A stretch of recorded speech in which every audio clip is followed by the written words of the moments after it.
అందరికీ నమస్కారం. మనందరినీ పెద్దలు కూడా దీర్ఘాయుష్మాన్ భావాన్ని దీవిస్తారు. మనందరికీ పూర్తి ఆయుష్, ఎక్కువ కాలం ఆయుష్ ఉండాలంటే ఏం చేయాలి? మరి యోగాతో ఆయుష్ పెంచుకోవడం సాధ్యమా? అవును అని నిరూపించారు ఈ భూమి మీద ఎక్కువ కాలం జీవించిన ఋషులు. 140-150 సంవత్సరాల పాటు శరీరాన్ని, మనసుని, ఇంద్రియాలన్నింటినీ వాళ్ళ అధీనంలో ఉంచుకుని జీవించినంతకాలం అన్ని అవయవాలు పనిచేసేట్టు చేసుకునటానికి వాళ్ళకి సహకరించిన విద్య యోగ విద్య. మేమెంత బాగున్నాం, ఎంతకాలం జీవిస్తున్నాం పూర్తి ఆయుష్తో, మీరు కూడా జీవించండి అని వాళ్ళు ఇచ్చిన యోగ విద్య మనకు ఆయుష్ని పెంచడానికి అద్భుతంగా ఉపయోగపడుతుంది. యోగాకి యూనివర్సిటీలు ఉన్నాయి, జిమ్కి, వ్యాయామాలకి, ఇతర వాటికి ఎక్కడ యూనివర్సిటీలు లేవు కదా. అందుకని యోగ సాధన చేసేవారికి డిఎన్ఏలో టెలిమీర్ అనేది లెంగ్త్ పెరుగుతున్నది, డిఎన్ఏ లెంగ్త్ పెరుగుతున్నది. దీనివల్ల ఏమవుతుందంటే ఆయుష్ పెరుగుతున్నదని సైంటిఫిక్గా రుజువైంది. డిఎన్ఏలో టెలిమీర్స్ లెంగ్త్ కనుక అట్లా పెరిగితే మన ఆయుష్ పెరుగుతుందని యోగాలో రుజువైందనమాట. అందుకని యోగా చేసేటప్పుడు ఏ వ్యాయామాలు, జిమ్ము, ఎక్సర్సైజులు, కసరత్తులు చేసేటప్పుడు కూడా వెళ్ళనంత ప్రాణవాయువు బాగా వెళుతుంది. ఎందుకు?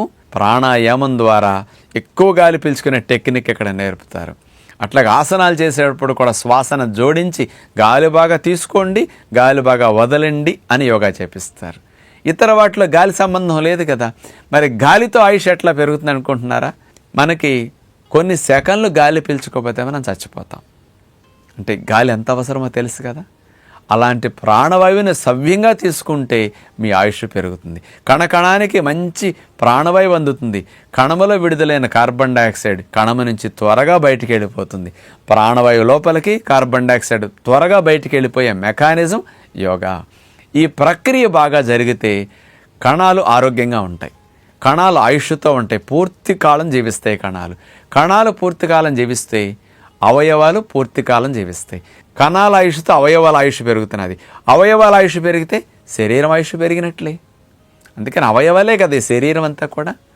అందుచేత ఆయుష్ను పెంచుకోవటానికి అన్ని రకాల వ్యాయామ విద్యలతో పోలిస్తే యోగ విద్య నెంబర్ 1, ది బెస్ట్ విద్యని మన ఋషుల ఎగ్జాంపుల్. ఎంతకంటే ఏం కావాలండి? ఈ ప్రపంచం మీద ఏ మనుషులు మన ఋషులు బ్రతికినంతకాలం బ్రతకలేదు కదా. యోగా చేస్తే ఆయుష్ బాగా పెరుగుతుందనటానికి మనకి ఈ మధ్య కాలంలో 10-15 రోజుల క్రితం చనిపోయారు శివానంద స్వామి, కాశీ, 129 సంవత్సరాలు, యోగా గురువు అయిన, న్యాచురోపతి ఫాలోవర్. చూశారు కదా ఎంత ఆయుష్ ఉంటుందంటే. గాంధీ గారితో కలిసి పడుకున్న ఆయన ఇప్పుడు వరకు బ్రతికారంటే ఊహించండి. దీర్ఘాయుష్ కొరకు అందరూ యోగా చేయండి అని విజ్ఞప్తి చేస్తూ నమస్కారం.